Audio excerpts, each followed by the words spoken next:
ifs, buts, and maybes that involve this line of reasoning. But fundamentally, the F-35 is different from the F-16 because the Americans control a lot of what you might call the back end of the aircraft.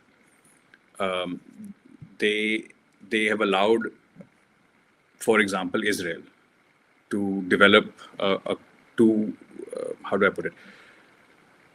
To notionally pursue a custom capability. Israel likes its sensors and its weapons to be homegrown, even on US aircraft that it previously operated, like the F-15 and the F-16. So they asked for and got that capability. But the one thing the US will not allow any F-35 customer to do, or has not allowed to date, is control the what they call mission data files, MDFs. That's kind of like the backbone of the aircraft's processing capability. So it has all these sensors and computers that allow it to do all its fifth generation magic. But you have to have a basic software load, sort of a brain, if you will, that tells the aircraft how to process and absorb and action all this data. And those files, in a different world, in a previous generation world, these would be called threat libraries, for example, for electronic warfare and countermeasures and so on. But it's a slightly more encompassing set of software files in the F-35, and these are all controlled by the US. So you can generate your own as a partner country. If I remember correctly, I think Israel does so. One of the European partner countries does so, but they do it on American soil, under American supervision, and the Americans have access to whatever data you're generating, whatever your aircraft in your theater are picking up and feeding into these files. The Americans are able to look at that data. And the reason this is not a scandal is that for most F-35 customers, they're American allies. They're NATO members, and so on and so forth. So having a friend peek over your shoulder and copy your homework is not a big deal, right? This only becomes a sticking point, a serious sticking point for countries like India, where we are not quite fully in bed with the Americans, and so might want to keep some cards closer to our chest. And sort of opening the books like this may not be viable. And this is just one example of the sovereignty concerns that come with an American purchase. There are end-use monitorings. There will be local teams that will have to ensure the physical security of the aircraft. We have a whole bunch of third country nationals involved in our national security programs, whether it's aircraft, submarines, radars, missiles, and so on and so forth. So the Americans will want to make sure no one else beyond just us is looking below the skin. So that is, to my mind, the single sticking point when it comes to India and F-35. Everything else is a solvable ask. So let me do a shorter version of what you have said to maybe confirm that I've understood this properly. So from the Indian end, it is that the Americans are snooping.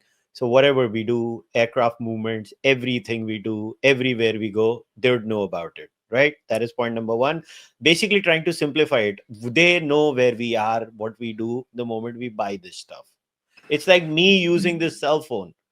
They know where I am all the time. Yeah, it's right? It's the equivalent of not having the option to put your location services off. Okay. The privacy settings to max. All right. And as far as the Americans are concerned, Americans are like, India is not very good at hiding things. So what if a Chinese Muppet or somebody else comes in? Well, in India's case, the big risk is Russians, right? Because we are still very much in cooperation and collaboration with them across a lot of military programs. So I don't think America's as concerned about China. Or let me say that their Chinese concerns apply to anyone that buys the F-35. In the India case, their primary concern would be Russia.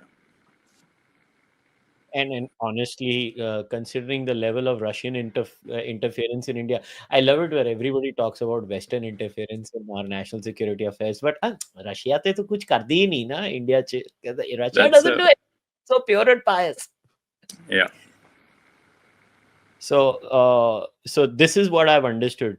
But then why do you think, other than these two issues, I genuinely, as I was preparing for our discussion, ये तो point किसी ने नहीं raise किया. everybody is like hamara, point number now. Let's go to the point number one now. That, oh, we're gonna kill our local innovation industry. It's not good. Um, so I'll tell you an example that was given to me was how India, um, in the car industry. Right? I'm just using cars as an analogy here. In the Sure. cars, we put tariffs. Then people were forced to buy cars. I don't know how good Indian cars are because they're pretty shitty, if you ask me. But that's for another day. But the same logic is going to be given over here. Look how we built our car industry today. Tata has a car, blah blah blah. But do you think that works at I scale? mean, the short answer is horse shit. I'm sorry, because protection barriers don't work. And the car industry is a perfect example. It's not a perfect analogy to aerospace. I will make that clear to begin with. But the car industry, as an example of protection through tariffs, is a great educator. Because as long as we were stopping people from coming and selling their stuff here, we had shit cars that were about 30, 40, 50 years behind the rest of the world. When you open yourself up to competition, the Tatas and Mahindras of this world step up. And today's Tata cars, today's Mahindra cars, I mean, I rate Mahindra very highly amongst the Indian car making landscape. I'm not being paid to say this, which kind of sucks. But they're making world class cars. I mean, and there's an element of pride to it. You know, I was in Italy a couple of years ago and I saw like half a dozen Mahindras, and I was just like, this is awesome. It's great to see that some guy who has the option to buy a Citroen or a whatever they have that's mass market over there, Skoda, VW, whatever, was like, no, I'm going to spend my hard-earned euros on a Mahindra. That's awesome, you know. And I think before the car guys did it, the motorcycle guys did it. Royal Enfield, I mean, basically knocked it the hell out of the park with global standard products when they made that pivot. You know, I think 15 odd years ago now. It's been a while. But when they overhauled their products and brought them in line with global, manufacturing standards, quality standards, so on and so forth, instead of relying on the protection of army legi or doodh wala lega, when you decide that you want to go and compete with Triumph or Kawasaki or Yamaha or whoever in their global markets, you have no choice but to step up. And then we, the home country consumer, is a net beneficiary. I own a Royal Enfield. I absolutely love that thing. And I wouldn't have owned one 10 years ago, because of all the jokes around leaking oil and spending more time in the garage than on the road and all that stuff. Do you think it is also a lack of confidence in our ability? Because, I mean, seriously, people had a tariff on the Harley Davidson. जैसे पता नहीं India में कितने लोग बैठे थे, आ जाए बस ये ड्यूटी हट जाए, मैं तो लाइन लगा देनी है हार्लिया दी. That's exactly what I'm saying. It makes no sense. I don't know if it's a lack of confidence. I think there's certainly an element of turf protection going on in some of this thinking, because a lot of people view defense, and I think again here I'll give a little credit where it's due. I think defense can be viewed as a zero sum, especially on the spending side. I am sympathetic to the argument that buying from somewhere necessarily means less resources are available for your own domestic work, because that's simple maths. Makes sense.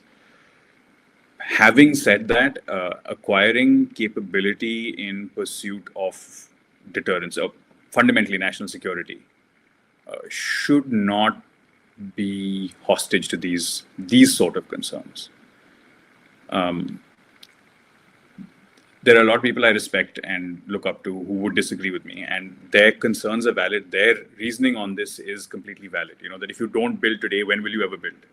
If you don't develop your own aircraft, your own guns, tanks, and all that, and you keep buying as an escape hatch to capability development or capability acquisition, you'll sort of never, you're in that circular problem of never really developing your own capabilities. But I mean, I'm on the side of I'd rather not be dictated terms to at the end of a gun by another guy, which means I've got to have the biggest gun in my hand by hook or by crook. But the reasons you gave, right? about the American snooping, Sure. technological snooping, is a legit concern. But then, hasn't this discussion being had where how do we create a bypass of that? Because this seems to be more like a tech, as in a software thingy. Why can't India create something of that sort? I mean, I'm kind of surprised we are that So useless. notionally, I could see a world, especially a world under Trump, a US under Trump, where he'll say, okay, India's fundamental concern to the F-35 issue is, let's say, MDF and US snooping. So we'll waive that. Off you go, India. You can do whatever you want. But that's only a part of the overall equation. There's a dependency on the US, on US contractors, on the US government, on even on Trump, who is famously inconsistent. And there are other issues beyond just the MDFs, like, for example, your end-use monitoring, having teams in country to keep an eye on the aircraft, who's accessing them, who's not accessing them, so on and so forth. So there's a lot of moving parts in solving that problem. I don't think it's as easy as people say, that, one of us will just give up our concerns. One of either US All or right. India.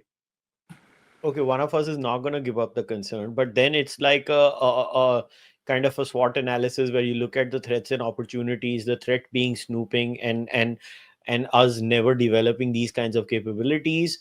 While I think the argument for we never developing these kinds of capabilities is an absolutely weak argument, because you can always continue to develop while you buy American stuff. I don't know why one has got to do something with the other. It's like, I've never understood that. Agar main is like, if I invite McDonald's into India, Indians will never be interested in making an equivalent of a burger. No, Indians will look at a burger, then be like, "Eh, changa kitai," and then they will start kind of making their own shit. But in fact, if anything, the Americans should be concerned of selling us the F-35s. What if we copy them? Don't they have any concern? They think we are that useless? You have to assume they do, because obviously, I mean, see, there's a cost to all this, man. There's a cost to developing and executing industrially, that creates its own natural entry barrier. And for a lot of countries, they don't want to pay that cost. They have other shit to do in life, man, than build 50, 60, 100 aircraft. This is not like airliners. You're not building them like puppet till the next one comes, the next one comes. Fighter jets, you'll build a lot quickly, and then you'll do nothing. You won't build any more, and you'll operate them for the next 30, 40 years. And then, that's where you pivot to maintenance and upkeep and upgrade and all that stuff. So industrially, it's a lot less like, say, building a car or a commercial aircraft. There's no long, predictable run of work and so on and so forth. So a lot of countries, notably F-35, F-16, etc., partner countries, who are otherwise famously self-reliant, will say, damn it, this is not worthwhile. This is not a worthwhile model to pursue. To spend this money upfront for this exquisite capability, build 50, which is all we need, and then shut down and throw it away. It's the problem that they're facing in Europe with the Eurofighter. It's the problem that they're facing in, look at Israel with all their technological advancements, and frankly, a similarly pressing rationale for self-reliance as we have.